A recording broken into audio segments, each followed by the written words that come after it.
Last year, I closed 8,443,000 in sales, and it made me realize that as a salesperson, you can basically create money out of thin air. You just have to be really good at what you do. So in this video, I'm going to show you how to get so good, you just can't stop making money.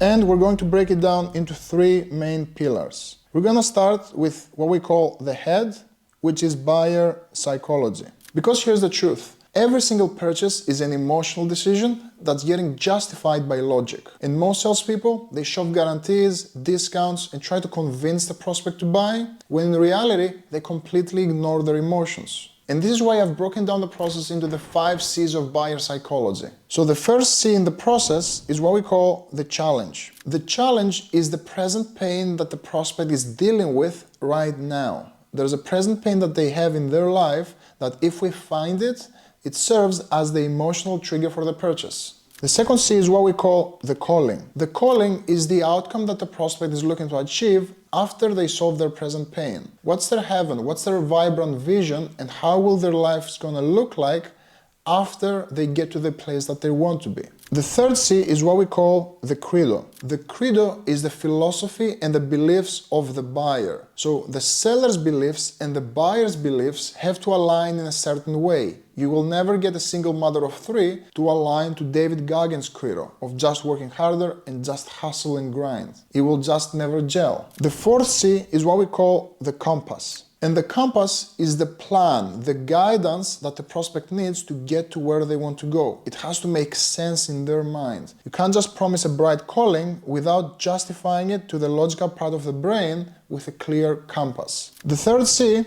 is the cost. And most people mistake this for the cost of their offer or their solution. The real cost is the cost of inaction. What is it costing the prospect to keep living with this painful challenge without calculating the cost of inaction? Now that we've unpacked the 5 C's of buying psychology, we need to understand the market awareness phases. So when a prospect first enters their marketplace, they're completely unaware. So in the unaware phase, the prospect doesn't even know they have a painful problem. Maybe it's starting to affect their life, but they haven't realized it yet. Then we start to have prospects who are problem aware. Problem-aware prospects, they start feeling the symptoms of their problem. If you're selling marketing services, they see that their calendar is empty of leads. They don't have enough leads for their closers. However, they don't know how to solve that problem yet. That's where they start becoming solution-aware. Solution-aware prospects are prospects who have started exploring potential solutions, yet they haven't come across your solution yet. They're just exploring. Once they start being aware of the product and what you have to offer,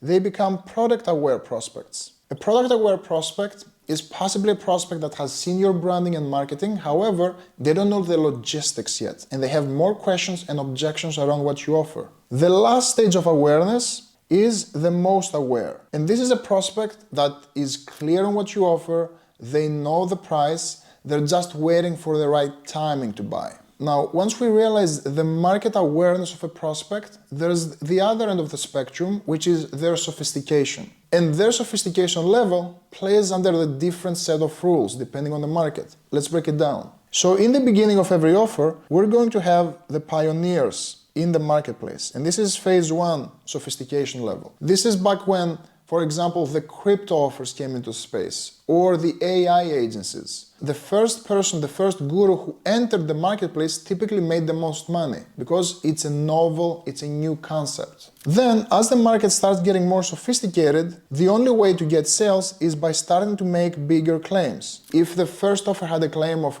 you're gonna make 10,000 a month, the next offer has to make a bigger claim. So you're gonna make 20,000 a month. As the market starts getting more and more sophisticated, the only way to differentiate yourself is with a new compass, is with a new plan. And this is level 3 sophistication. So when we create a new compass, it has to be something new and different compared to everything else. This is, for example, when you had the weight loss programs, which you had the bigger claims of you're gonna lose X amount of pounds, and you're gonna lose X amount of pounds in less days. Now, a new mechanism has to come through. For example, we're gonna bundle fat loss with CrossFit.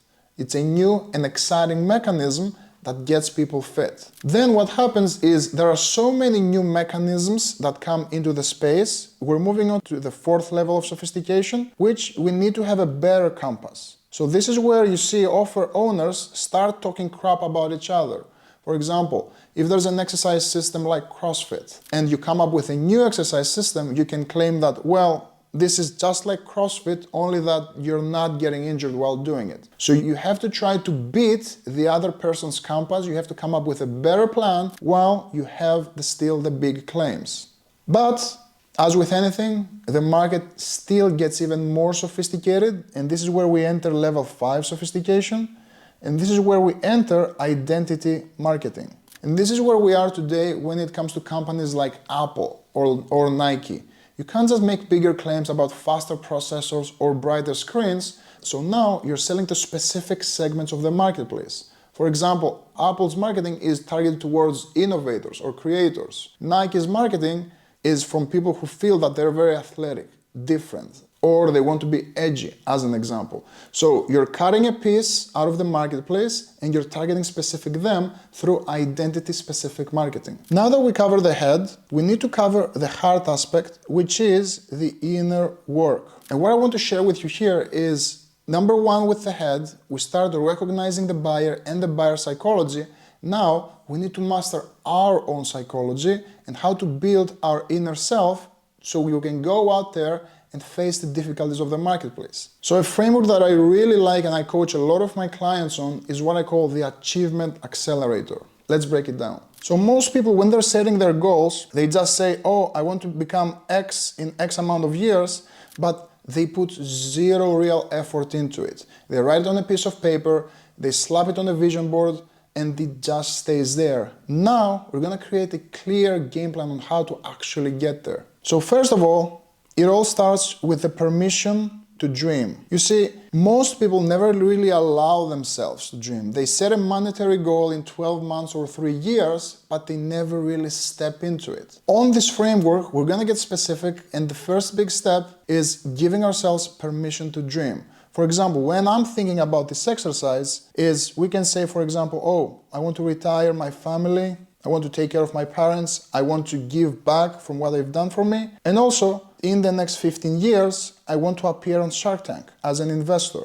Now, once we have clear and clarity of the vision, we're gonna need to break it down into daily standards. The daily standards is what actions do I have to do on a daily basis so I can start building momentum towards these big goals. So how am I going to be able to do that? What actions can I take daily in order to achieve my dreams? For example, when it comes to retiring my family, I know that I need to have a specific monthly cash flow amount. And when it comes to me appearing on Shark Tank, I know that I have to start investing in businesses. However, it's not just me saying, oh, I need to invest in a business every month or every day. What are the specific actions I need to make?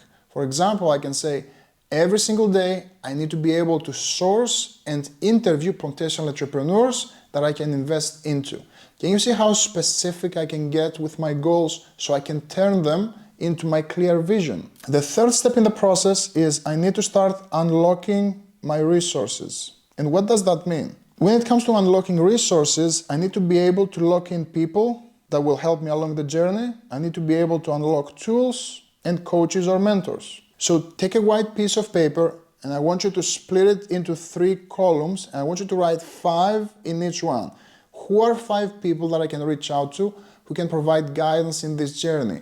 Who do I have to hire for support so I can build my vision? Tools. What are the tools that I'm going to need along the way? When it comes to me appearing on Shark Tank, I'll probably need to have good relationships with bankers. I'll probably need to have accountants and lawyers to take care of my deals. If I start building my toolkit today, I'll be able to have the right foundation in order to make it happen. The next step in the journey is to celebrate.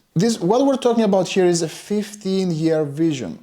So along the way, you're gonna have ups, you're gonna have downs, and you're gonna have soul-crushing defeats. So unless I start celebrating my journey and specific milestones around me, building momentum with my daily standards, I'm never going to make it there. So again, I need to be able to reward myself with experiences, with gifts, with specific milestone achievements. So once I reach X amount, or once I buy my first business as an investor, I need to say, okay, I will go on a 2-week trip to Japan to enjoy and to celebrate my success. The last piece to connect it all together is I need to connect everything to triggers. It's one thing to have daily standards to abide by daily, and it's another thing to install triggers that switch me into the person that I need to become. And this is where I need to recreate a winning environment. Am I removing myself from toxic relationships? Am I cleaning up the air and creating the right environment for me to thrive? What I do is I try to create a peaceful environment so I can remain stoic, modulate my emotions on a day-to-day basis, but also I provide myself with success triggers.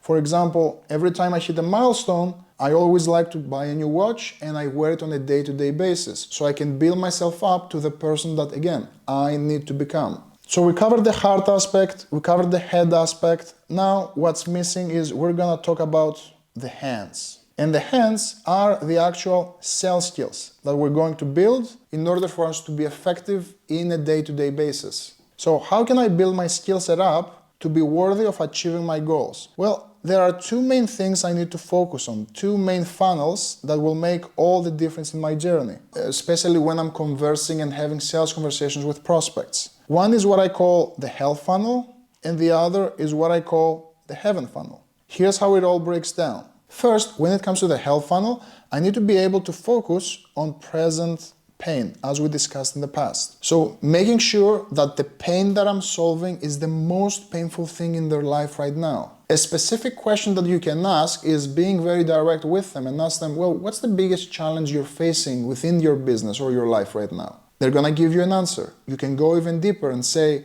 well, how is it showing up in your life specifically though? And once you get a visual, clear picture of their pain, you know that this is the one that you're targeting.